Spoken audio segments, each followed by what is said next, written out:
Welcome to Prestige Worldwide, the podcast, a weekly battle of wits, debating everything from horseshoes to hand grenades, all for the privilege to be called right. And now, your hosts, Bobo and Travis.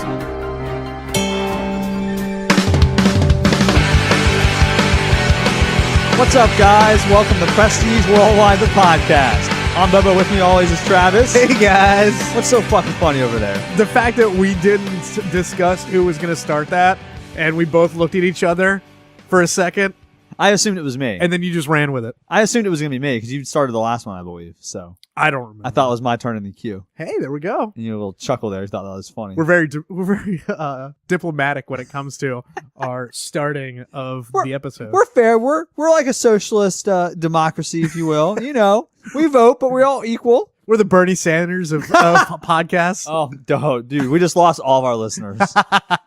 Everybody just dropped off. They can't deal with that. That's because they're too busy paying off their college debt.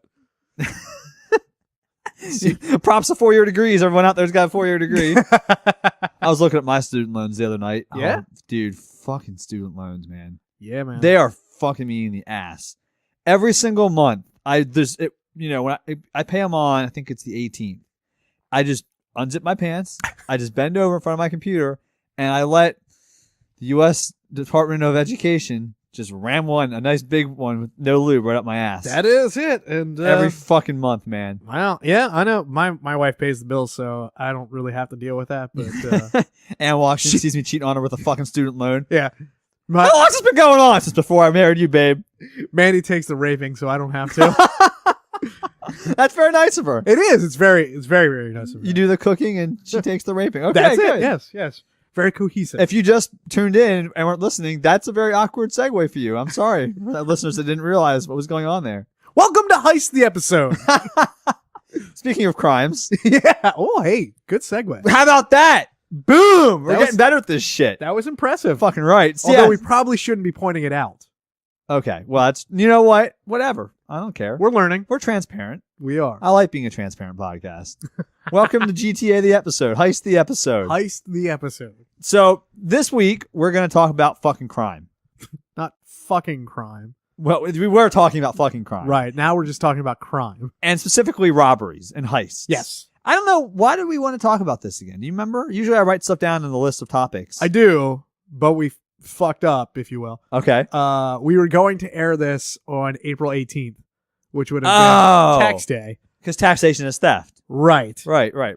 But props to Dick Masterson. Taxation is theft. We didn't, so this has nothing to do with taxes. This just is a good old-fashioned caper, if you will. Right, yes. Yeah. So, but you also had, the other reason where we did this is because did you just read about, or maybe you just knew about the one story, the one heist that I don't know if you're going to talk about. Oh, we're going to talk about it. Okay. So, but no, your question about why I know about this heist and heists in general is, for people that are at work right now and you're fucking bored, if you want to go down a Wikipedia rabbit hole, which I throw out from time to time, bank robberies and bank robbers is a great one. It's right up there with serial killers. You can spend days online just reading about fucking bank robberies and bank heists and famous robbers and stuff. And they're funny. You get some great stories and it's fascinating. Yeah, and it won't set off any alarms at work with your IT department. Although if you're looking at fucking serial killers, I'm pretty sure they're going to leave you alone. Serial killers is the best rabbit hole though for Wikipedia. It is. It's one. I mean, honestly, the only thing though is if I'm like on there and I'm at work and I feel like somebody's like coming up behind me, I feel like such a creeper because like I don't really want people to see that I'm reading about serial killers. Oh no. Yeah. You know, it's one of those things. It's like watching porn. Everyone does it. You don't want anyone to know you do it though. I have a friend. I have a friend Norm that Storm and Norman. His not at his current job, but one of his previous jobs. His boss came up behind him and he was looking up flamethrowers. Yeah, that's a great one. Yeah, I'm pretty sure they didn't fuck with him any time after that. What you doing, Norman? Nothing. Just checking out this fucking bad boy right here. This one only shoots 30 feet. I found ones that shoot up to 50 feet. I hope he was looking at a picture of Spaceballs, the flamethrower. No. Like I legitimately, like he was looking at like I think like a Kickstarter or something like that for flamethrowers. Like it wasn't a joke or anything like that. He just was looking. Did he end up buying the flamethrower? No, he did not. Okay. Has he bought another one since then? No, he has kids, so I think that's probably out of the question for him. Well, you know what? Fuck those kids. But you never know when you need to know how much one costs. All right. Well, This episode brought to you by Flamethrowers. props to everyone out there owns flamethrowers. Props to all the Nazis out there. Oh, just because you own a flamethrower doesn't mean you're a Nazi. So you want to jump into the one we were talking about? The whole impetus for the episode, if you will. You gonna start it off with this one? I'll start off with this one because it's not the best one we're going to talk about, but it's a good one. It's an interesting one, and they made a movie about it. So I guess the movie's not that popular because you hadn't seen it though. Yeah, I forget what the movie was. So the movie's called The Bank Job. It came out about a decade ago. Jason Statham is in it. Okay, and he plays a car dealership owner with some underworld dealings, ties, if you will. Yeah, and the whole point of the movie, the premise of the movie is an elaborate retelling, I should say, a fictional retelling of the Baker Street robbery. Okay, so I'll tell you about the real robbery. All right. Happened on September 11th, 1971. So a good 30th anniversary later, someone decided in memoriam of that robbery that they flew some planes into our fucking towers. Well, that was well coordinated. This is for Baker Street. I'm pretty sure that was on the radio. Jason Statham's gonna play Cast Jason Statham. So what happened was, this is one of those robberies where the first time you read it, you like, really, people can do that? I didn't realize this was a thing. So what happened is they robbed a bank vault over a weekend. Yes. And they didn't just do it by breaking into the bank through the front door. They didn't have a guy on the inside with a key. What they did was they had it was like a whole crew, you know. Right. They rented out a leather goods shop, okay, a couple stores up from this bank, like on a strip mall sort of thing. Yep. And decided to tunnel underneath the building between those two of them, which was a restaurant, and then up through the fucking floor of the bank. Right. In the bank vault. Sure. Like, who the fuck thinks that's ever a viable idea? I mean, I get when you read it, you're like, oh my God, because the reason it works so well is because they tunneled underneath the buildings and up through the bank vault. There's no forced entry from the outside. Right. And they had all weekend. Right. Because the bank is closed on Sunday and it's closed Saturday afternoon, Saturday and Sunday. So they had all the time in the world to go into the vault and rip open all these safety deposit boxes and get people's, jewels and stuff out of it. Right. And there's no rush. Yep. Unlike most bank robberies, where if you give a note to the teller, you have about fucking 30 seconds before a whole squadron of SWAT team shows up and fucking puts one in your head. Sure. So, but the best part about this story is, well, there's two best parts. Okay. The first part is how they almost got caught. So, they're tunneling, and they tunneled at night and stuff, just so people wouldn't hear them and stuff, during the day. So they did it at night, and because the tunneling makes a lot of noise, they have drills and shit like that. Yep. And they were talking, but they had a lookout on a building across the street just to make sure, check on the shop because they had a storefront. Right. And there was a ham radio operator. Just if people don't know, ham is an amateur radio person that, plays around with radios, a super nerd, if you will, in their spare time. And he was listening on his radio, just fucking dialing in some frequencies in his spare time, just eavesdropping, and caught onto their frequency. And he started listening to the conversation, and then he was realizing it sounded like they were robbing a bank. Right. Which they were. So he contacts the police, and the police basically are like, fucking kidding me. No one's robbing a bank over this many hours or days, because it took them a while to, drill this tunnel. It took them weeks. And no one's, record the conversations, and we'll get back to you. So he did. So he's like, okay, I'll record the conversations. And he then he decided, fuck this. I have a better idea. I'm just going to contact Scotland Yard. Fuck the local police. I'm gonna go to the big boys. Sure. Because they're not listening to me. Yeah. And they sent officers immediately to him. They took him seriously. So what happened was they get a plan together. They're like, oh man, holy shit. This actually sounds like they're actually robbing a bank. But they didn't know what bank it was. The robbers were speaking in codes, not using names and things like that. Right. Like, they're smart because they're on the radio still.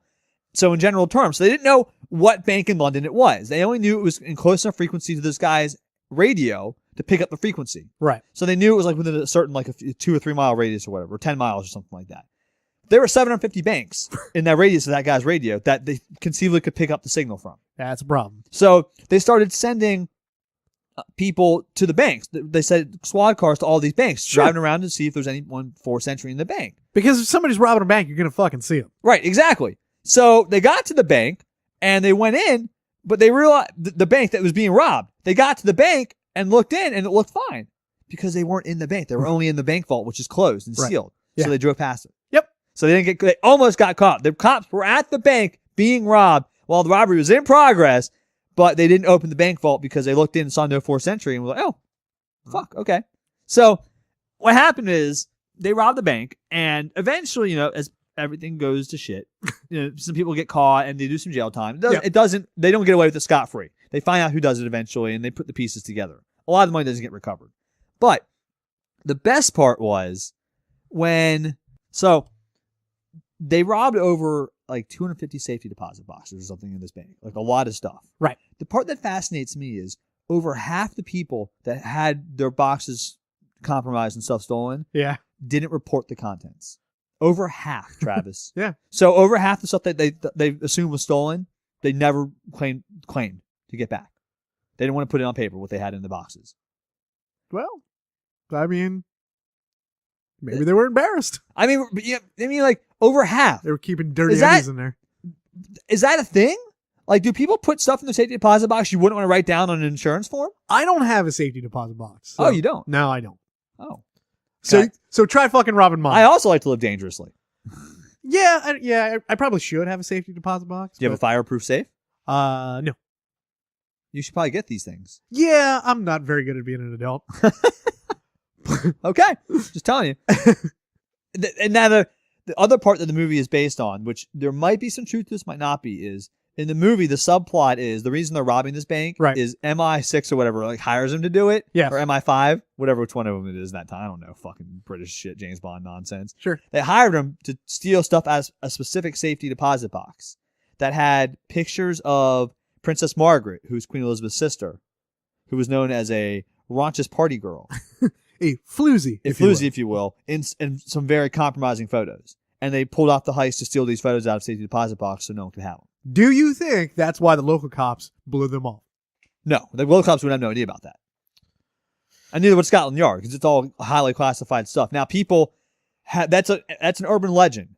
Sure. That people have assumed that's why this bank robbery happened in the first place. And that's why the movie was based with that subplot in mind. Mm-hmm.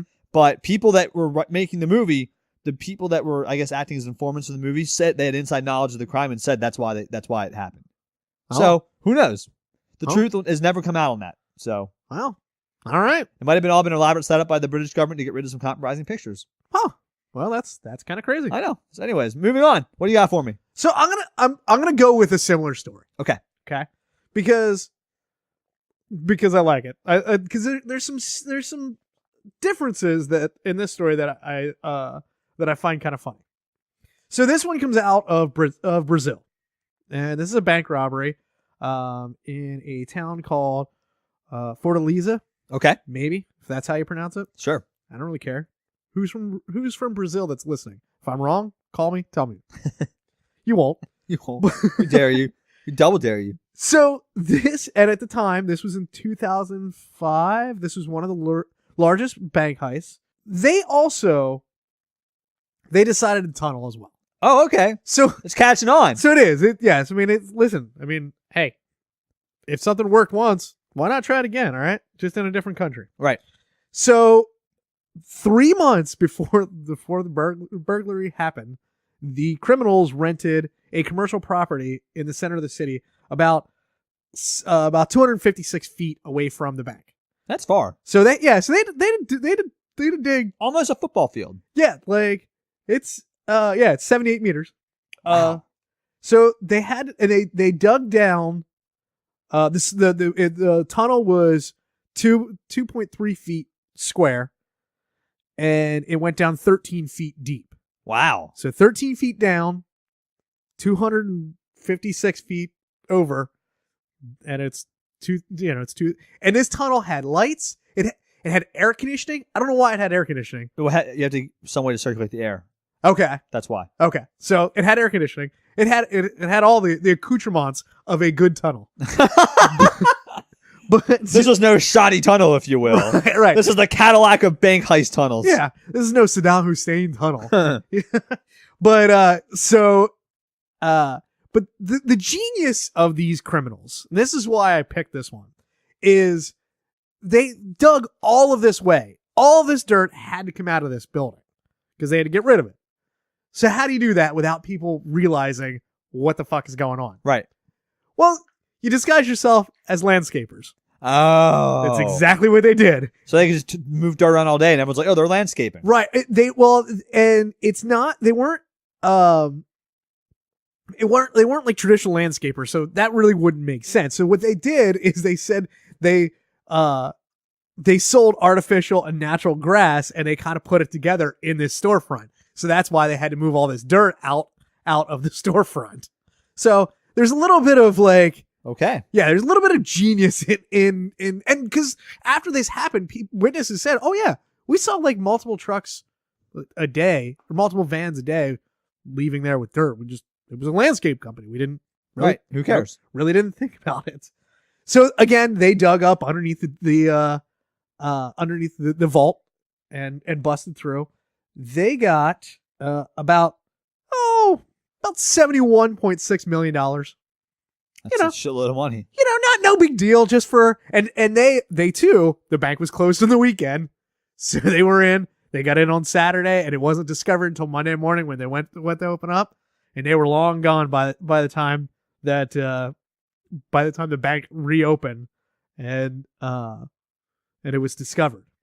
That's a lot of money.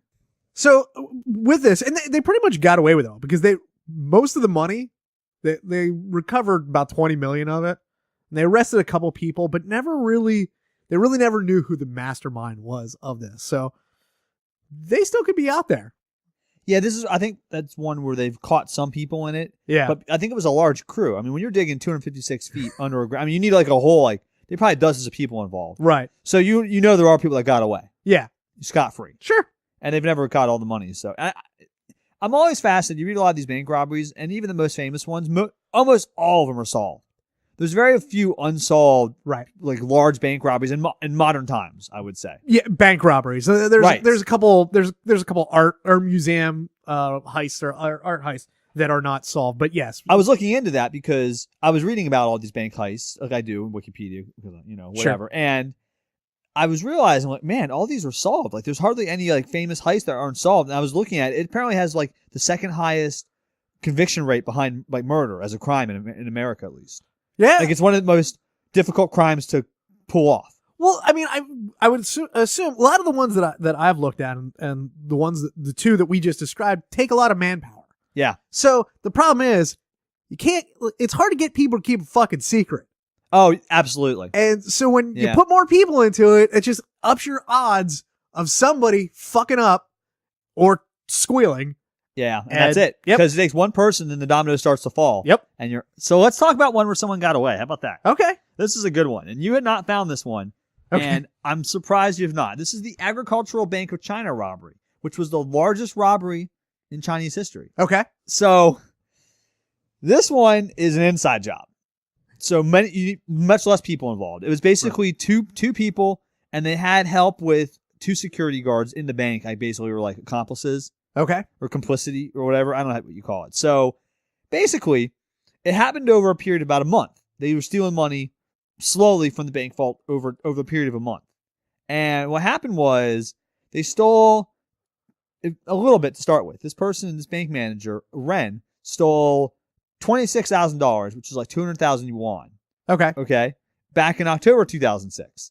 And with this money, he decided, I'm going to try to double down, if you will. And he took it all and spent it all on lottery tickets for the Chinese lottery with the intention of winning like the jackpot or a ton of money so he could replace the money he stole and then have more left over. Right. Basically, people in the mob would say they want to go legit with their business. He thought he would win the lottery and go legit with his crime by replacing the money he had taken from the bank. Because that makes sense. So this is the odds, obviously, with the lottery are not in your favor. And in this case, they were not in his favor. But despite that, the first time it actually fucking worked. He made more money with the $26,000 of lottery tickets to put it all back. Right. I'm not sure how much he made over it, but he actually won enough in lottery winnings to replace the money he stole back in October. Sure. So what's the logical thing to do? You quit while you're ahead. You go home, you kiss your wife, get into bed, And thankfully you didn't get caught. No. So what you do is you double down. My Again, he doubled down on a double down. All right. He's like, you know what? This worked the first time. Let's just steal a shitload more money and buy a shitload more lottery tickets. Fuck you, Lady Luck. I'm letting it ride. This time he didn't steal 200,000 won. He stole 32.96 million won, which is about $4.3 million. Hey, it worked once before. Nobody noticed. What's another $4 million? So he went in with another manager. This is where the second person comes in. This person's name is Ma. And they spent 31 million won out of the 32 million on lottery tickets. Jesus Christ. How are they buying this many lottery tickets without a rising suspicion? I don't know where they're buying them, but they didn't get into that. So this time, of course, as odds usually happen, they catch up to them and they don't make enough to cover their stealings, if you will. Right. Their earnings, if you will. No shit. So they decide, well, fuck, we need more money or else we're going to be fucked. So they steal 18 million more won from their own bank. $2.3 million more. Right. Can I pause you just for 1 second? Yeah. What is wrong with this fucking bank that is not, there are no checks and balances that this bank manager can take all this money and nobody notices? Well, they're both managers. There's two managers involved. Okay, but It happens after a month. I think at the end of they eventually do catch on to it, but it takes a few weeks so they can cover the tracks for a little bit. Still seems pretty lax in the security. If you have two people that are high up in the bank, honestly, that are like falsifying reports and stuff, I'm sure that you could cover it for a few weeks. So I need to go get a job at a bank. Basically. Okay. Yeah. So they steal 18 million more won, and we're like, okay, we'll definitely get some money from these lottery tickets. Of course. Despite China having record lottery sales that month, by the way, which they reported about in news, that the lottery sales were much higher than normal. No shit. They only make about $12,700 total from the lottery out of the fucking $7 million they've stolen at this point. Now, do you think they were buying like Powerball tickets, or were they buying scratch offs? I hope they're. If longtime listeners will remember the story with Skip on our old podcast when he took his first paycheck from his first real job and spent it all on lottery tickets. And he bought scratch offs, if I remember correctly, and he only made half the money back that he had from his paycheck. I'm just thinking of these two idiots, these bank managers standing at a fucking 7-Eleven. I'll take $3 million worth of scratch offs, and I'm gonna scratch them off here. You have to wait. Yeah. So what they did was, at the end of this, they realized they only had $12,000 in lottery tickets and they couldn't steal any more money. Like they stole like all the money they could fucking steal from this bank. They decided to buy fake IDs with the money they had left and make a run for it. Which obviously, if $7 million is being stolen from your bank and you're not up for work the next Monday morning, they know it was you. Yeah. So they got caught very easily. They hunted him down. No very shit. quickly. But I just thought the idea was, oh fuck, let's buy fake IDs and run for it. We can buy booze and cigarettes and evade the law. So now, do you want to hear the most fucked up part about this story? Sure. So what do you think happened to these guys? They were thrown in jail for, I don't know, 10 years. They were executed. Oh, They're dead. I guess the penalty for bank robbery in China is execution. They're both dead, Travis. Did they know that? The crime happened in 2007, April 2007. They were both executed April 1st, 2008, less than a year after the crime was committed. Jesus. How about that? Do you think there's like a dollar figure? Like if you like steal like above $1 million, you get executed. If you steal like below $1 million, you just get like your hands chopped off. I don't know. That to me was, I was reading this, it's like, oh, it's funny, people fucking around, they just stole lottery tickets, it's like a funny crime. They fucking died. They got fucking killed. Okay. All right. So this is now shit has changed. Cause what the fuck are you doing buying fucking lottery tickets? If you can get away with what was like the total figure, like $21 million or something like that? 7 million, like 20. Like, no, because didn't they steal like 18 at one point? One. That was, it was one. Yes. Yeah. Okay. It was like $7 million. Multiple millions of dollars. Yes. Get the fuck out of China. You're going to be executed if you get caught, and you're probably going to get caught. Right. So get the fuck out of there. Yeah. I don't know. The thing is that's funny to me is they stole like 33 million won, the first big heist. Right. And they spent all lottery tickets and they didn't make any money back or enough to pay to cover it. So they stole 18 million more won again in another attempt to do the same thing that didn't work when they'd stolen more money just weeks earlier. Yeah, just get the fuck at that out point, you steal the 18 million and you run. Right.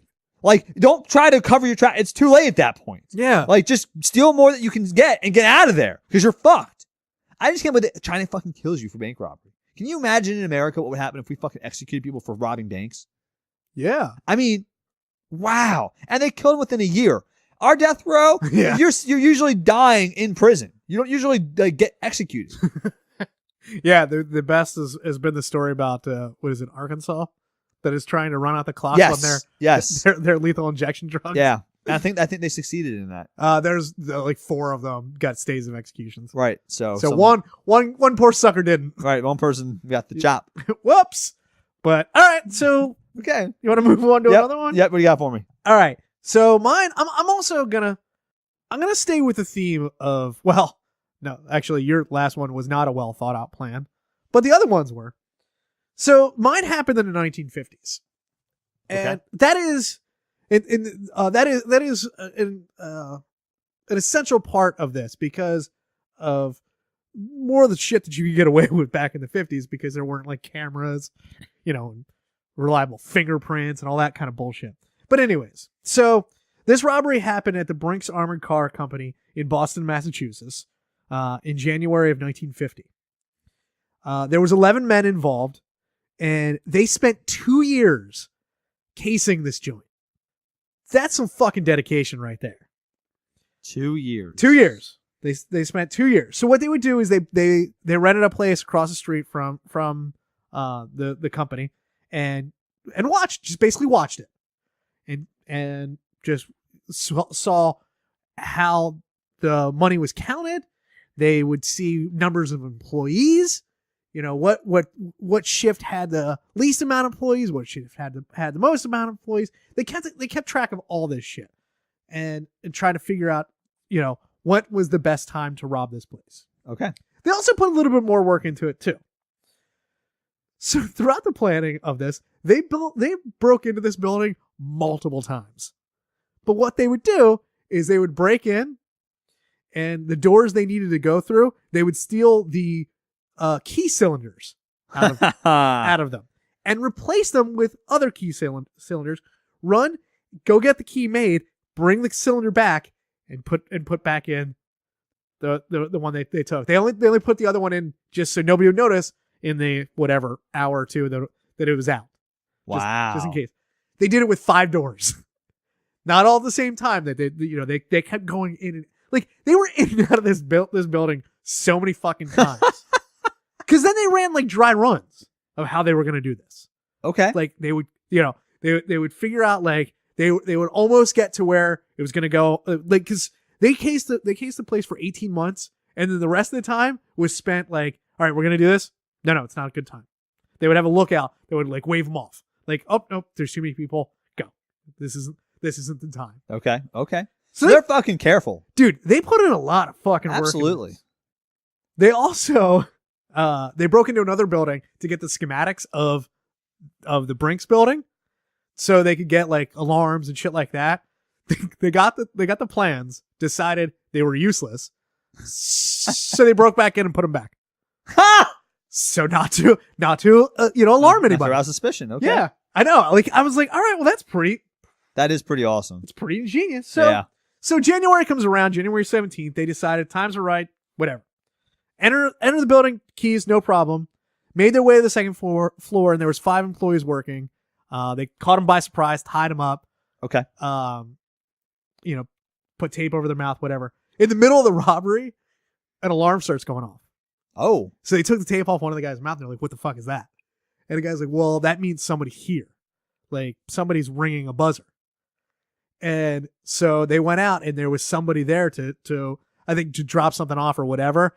And they were getting ready to pop open the door and grab this guy, and the guy walked away. And they just decided, he wasn't suspicious or anything. He just left.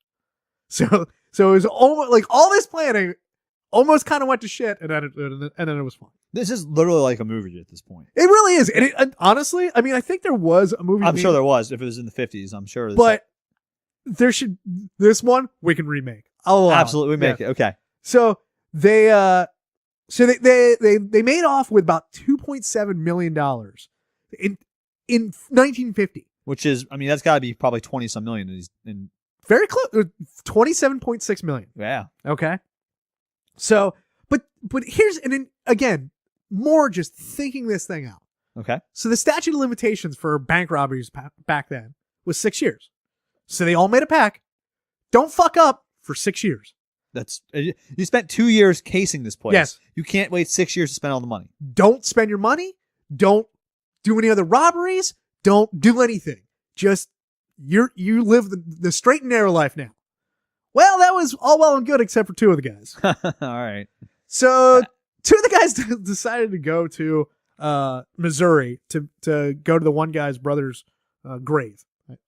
But they stopped off in Pennsylvania and decided to rob a couple banks. Oh, shit. They were caught and convicted, and they stayed quiet. They did not give up the other heist, although they were suspected. Like the FBI kind of knew who it was that pulled this off because they were known in the Boston area. Okay. But there was no evidence, and any evidence they found, like these guys, the truck that they used to get all the money out of there and to get all the people out of there, they cut up. They literally like took acetylene torches and cut up the truck and tried. And because the FBI found pieces of it, but they couldn't really put it together. And it wasn't enough evidence to convict anybody. Right. Yeah. So these two guys, they go to jail. Well, the one guy, Joseph O'Keefe, he starts mistrusting the people that he had keep his money while he was in jail,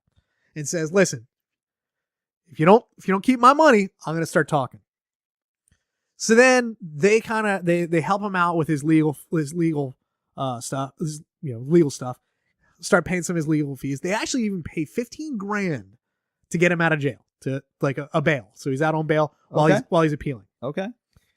So he goes back to Boston, and he's kind of out of money at this point. So he needs some money. So he kidnaps one of the other robbers. Oh my God. Kidnaps one of the other robbers and demands money from the other guys. And they give him a little bit, but they didn't give him all what he wanted. And at that point, they're like, fuck this. Let's have him killed. Right. Well, so they try. Three times. This is a fucking movie, dude. Dude, they tried 3 times to have this dude killed. The last time they actually shot him, but he survived it. And at that point, he's like, fuck this. Fuck you, I'm out. Where's the FBI? Because I'm telling them what happened. Right. And that is what broke it all. Here's the kicker of this whole thing, though. The men were arrested 5 days before the 6-year anniversary. Oh my God. Yeah. Oh. 5 fucking days. Wow. Yes. And they were all convicted. Jesus Christ. Yeah. What a bunch of idiots. That is, yeah. You try to kill the guy 3 times, you can't do it. They hired a hitman. You kidnap one of the other robbers. How can you be so patient and so smart about certain things, and then just fuck up everywhere else? Absolutely. Jesus. Oh my God, dude. We should write a screenplay for that. That's a movie waiting to happen. We should have Jordan write a screenplay for that in a weekend. We got to call. Oh my God, we got to call it Jordan. We got a screenplay for him. Yeah, that's insane. Heist the movie. Heist the movie. I just came 5 days before. That's crazy. Yeah. Yep. All right, moving on. Yep. Okay. So let's talk about the Brinks Mat robbery. This is a British robbery occurred in the 80s, 83, November of 83. And this is one of the largest robberies of all time. Okay. They robbed approximately $26 million in gold bullion, diamonds, and cash. Okay. Which is like 500 million pounds today. Sweet. I mean, that's over $500 million. That's a shitload of money. You could live on that. Oh, yeah, I'd say so. So they stole this money. It happened at the Heathrow International Trading Estate. Okay. Basically, it's kind of like a very fancy bank warehouse. Okay. And this is funny. There's 2 things about this that are funny. There's a few things, actually. Okay. The first thing that's funny is this is when it happened. It was basically called the crime of the century because right away, the police knew nothing. They had no leads when the crime happened. It took them a long time afterwards to figure out and put it together. Now, eventually, most people got caught and convicted, but it took them a while. Sure. And again, it's not as like yours where they did some stupid stuff to get caught. They kind of got caught by some good police work, actually. But some terrible police work let them get away for so long in the very beginning. Okay. All right. The best part, though, is how they did this robbery. So they gain entry to this giant warehouse from a security guard. They basically grab somebody and they force them, let him in. Okay. They didn't pay him off or anything like that? No. They just catch him. They force him in. Now, how do you think you might convince somebody to say, hey, let us, cooperate, we're going to kill you? Maybe, I don't know, you put a gun to their head. Sure. You put a knife to their throat. No. They decided to pour gasoline over the guy and threaten to light him on fire.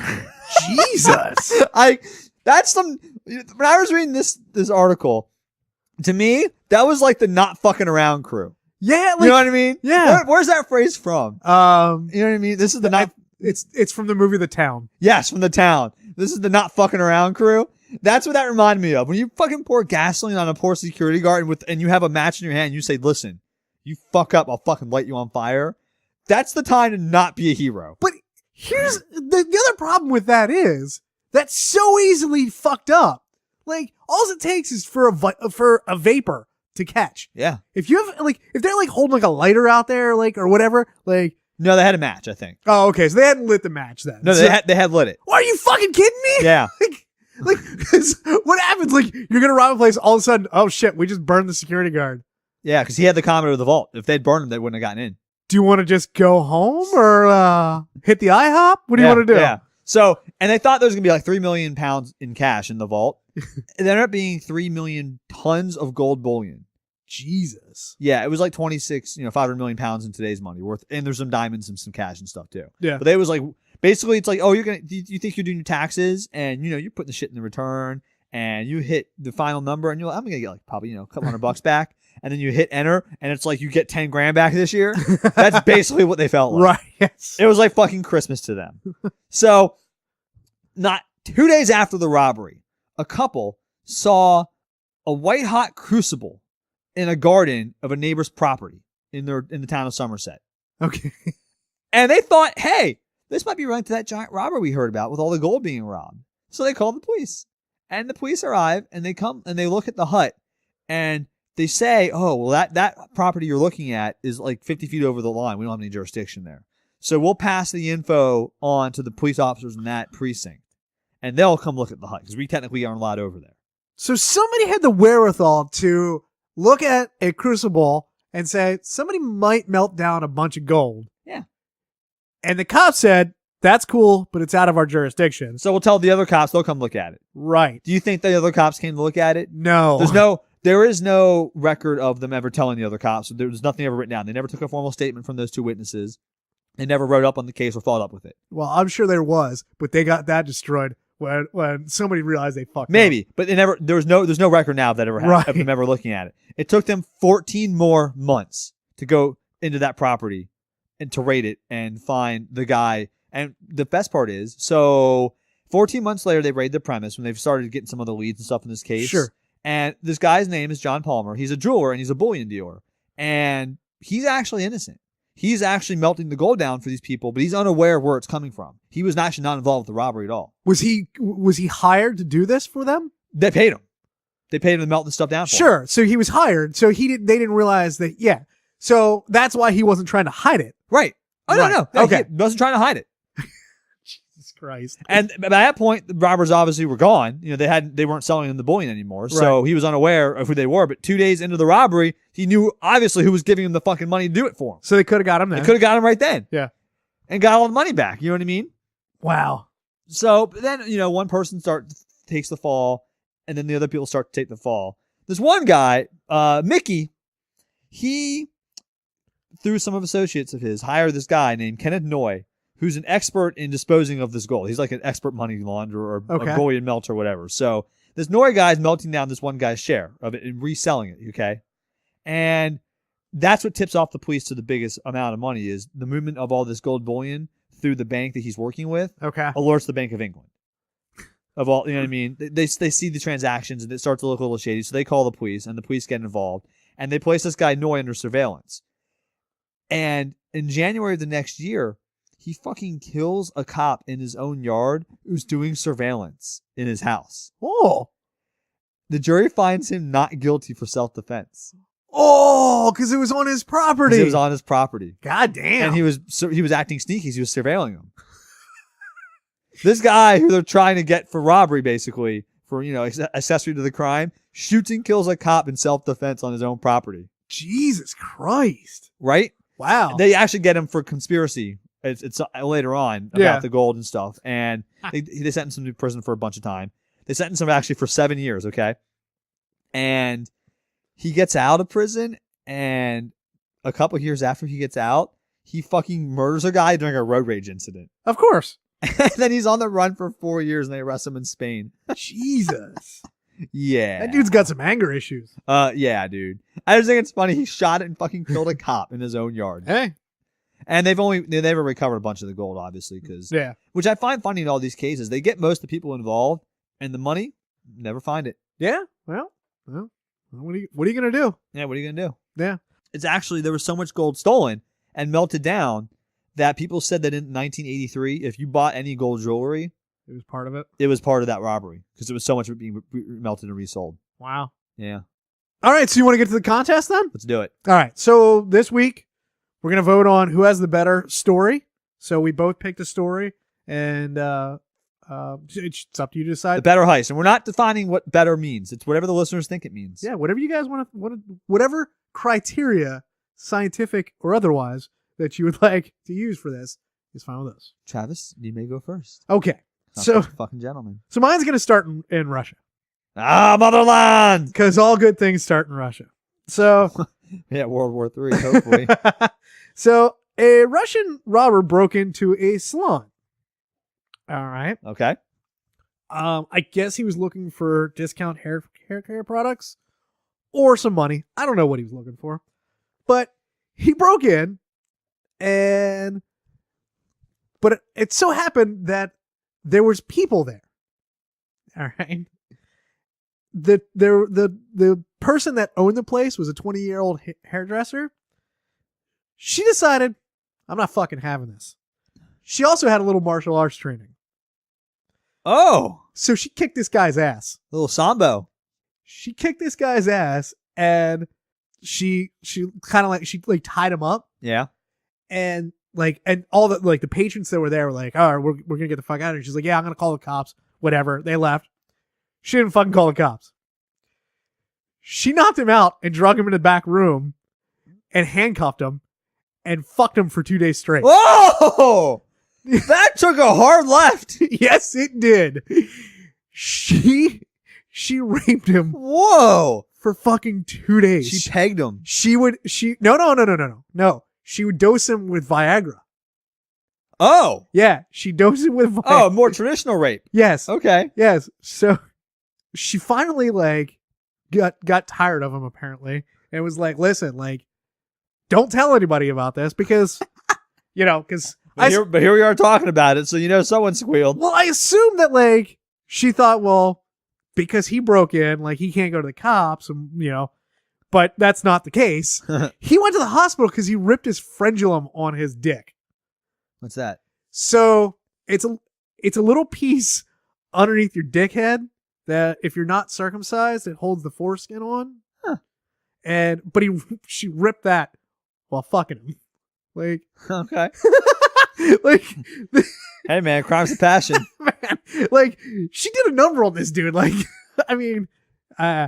I would imagine he's probably not going to be robbing any other places. But the important part is, Travis, he learned his lesson.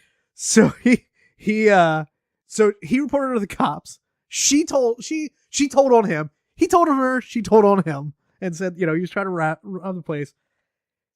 This is a quote. What a bastard. We had sex a couple times, but I bought him new jeans, gave him food, even gave him 1,000 rubles when he left. She thought that would make up for it. She paid him for it. But the greatest part about this whole thing is they were both charged. So he did not get off with this. Well, no, he committed a crime. Right. So yeah, but I mean, I would think under other circumstances, somebody might get off with, for robbing a place if they got raped for 2 days. I don't know. You can't rape a guy anyways, so this whole story sounds like bullshit. You can't rape the willing. That's true. And this dude was asking for it. I mean, he had those fuck me eyes, and she was like, all right. Yeah. You can play this game. So that's my story. I like how immediately I thought of the pegging scene in Deadpool in my head as the raping. And no, it was more of the traditional, I'm going to get you hopped up on blue pills. She dosed him. Because I'm lonely. All right, that's my story. Wow. Russian robber sex slave. Okay. This is the what's known as the Loomis Fargo bank robbery. Okay. One of the dumbest robberies in the history of the world. Only because, like I said, how a lot of these robberies, they catch everybody involved, but they never catch the money. Yeah. No, they get a lot of the money back in this one. They've recovered over 95% of the stolen money. Okay. So this is not what you would call a successful robbery by any means. It was the second largest cash robbery in the U.S. at the time it had occurred. This is a large amount of money. They stole $17.3 million okay. from this bank, okay? Well, and it's a very simple robbery. So there's three main players involved. There's this guy named Gant, and there's an employee named Campbell, who later actually leaves the company and before the heist happens, the bank company, and another guy named Chambers, who also works for the bank. Right. And the three of them together, this is their plan. This guy Gant is going to rob the bank, and he's going to then leave for Mexico, and they'll wire the money back to Gant while he's in Mexico, you know what I mean? And they'll lay low for a while, and everything will be fine, you know? Right. And they'll never connect it together because this guy Gant doesn't really know this dude Chambers, only through this other person Campbell, who doesn't, you know what I mean? Sure. They think there's enough space in between each person that you can't connect the dots, basically. Right. So, whatever. So, here's what happens. Very simple heist. This Gant guy works at the bank. He sends home an employee the one night he's supposed to be working. He sends him home early. It's a new employee he's supposed to train. Mm-hmm. So this guy doesn't know the procedures. And then he loads $17.3 million of cash into the back of a company van. And that's the heist. He takes the money out of the back bank and fucking drives off with it. He meets up with these people. They swap it into other cars. They swap it into other cars, you know what I mean? Sure. And then this Gant guy takes $50,000, which is the maximum amount you can take, and cross the border with. Okay. And leaves for Mexico. Oh, okay.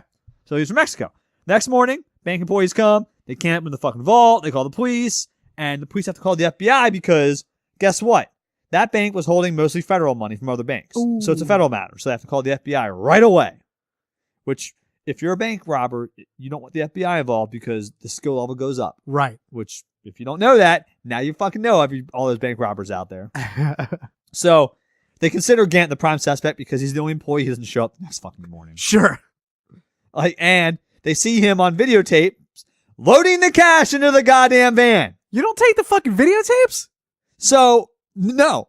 This guy loads $17 million of cash from his own bank into a van and just doesn't show up to work the next morning. He just leaves for Mexico. So he's just a fugitive on the run. FYI, people out there, Mexico is not that far away from the U.S. If you're going to lay low, Mexico is not the best place to do it if you just robbed something in America. Right. I mean, unless you're part of the criminal underworld in Mexico and they can hide you basically underneath a bunker for the rest of your fucking life. Sure. He's not. He's a fucking American.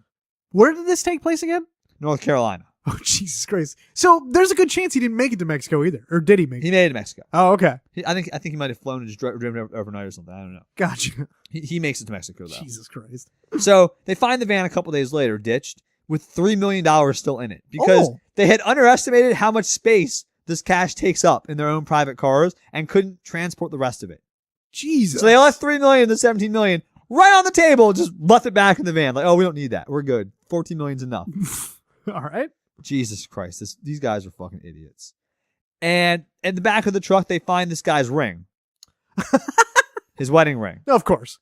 Like, basically, okay, we definitely know it's fucking you now. Like, it's, you know what I mean? We were pretty sure before when we saw you loading the money in the van. Now we definitely know.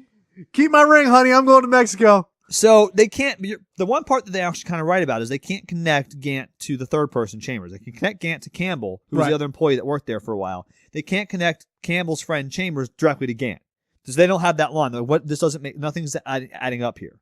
But they start monitoring Chambers and his wife's activities and spending habits and stuff, and then they catch a phone call from that Gant makes to them.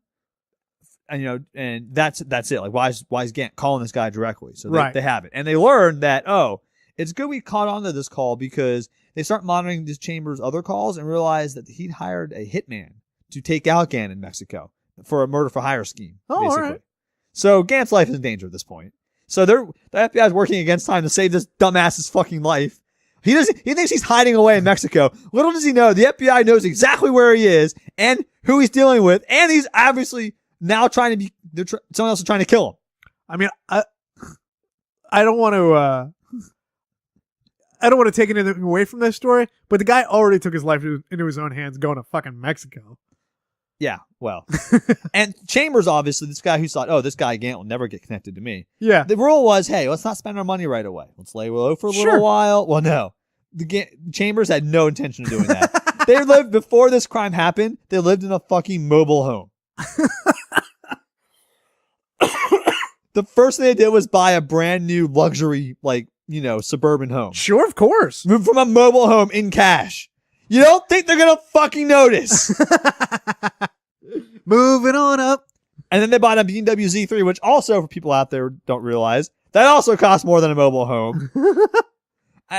They bought it in cash. They bought a minivan in cash. Like, they lived in a mobile home 3 months ago. Now they're buying cars and homes in cash. Well, you know what? In retrospect, while that may have been stupid, it was smart. At least he got to enjoy some of the money at first. Here's the best tip that reaches the FBI. Chambers' wife, Michelle, who's the biggest idiot out of all of these people, Sure. goes to the bank to make a large deposit of cash. She'd been making small deposits to avert suspicion, but just one time she's like, I'm getting sick of going to the bank every fucking day. So she goes to a teller and asks, quote, how much can I deposit before you have to report it to the feds? Unquote. Oh my God. Followed by, quote, don't worry, it's not drug money, quote. Jesus. What a moron. So the teller obviously tells the FBI. Yeah. How much? Don't worry, it's not drug money, Travis. Okay. But it is bank robbery money. Right. So I'm yeah. surprised it still didn't have like the other bank that they robbed. I'm surprised it didn't have their tags wrapped around like the money. So eventually it all catches up to them when they get caught. And this crime ends up being known in the media as the hillbilly heist because it occurred in North Carolina. Yeah. And everyone as involved, as you can't tell, are a bunch of fucking redneck idiots living in No mobile shit. homes, just spending money cash. Don't worry, it's not drug money. The surprising thing for that whole story is how long it took them to catch them. It didn't take them that long. They were just trying to put the pieces together to get their ducks in a row. It took them more than 3 days, right? Yeah, it did take more than 3 days. So Let's see. They arrested Gant in Mexico on March 1st, and this robbery happened in October 4th. So, again, surprising. like 5-6 months to really put the case together, which is, you're right, that took them a while. But, I mean, they all got convicted and stuff. So, Sure. sure. And they caught almost all the money, by the way.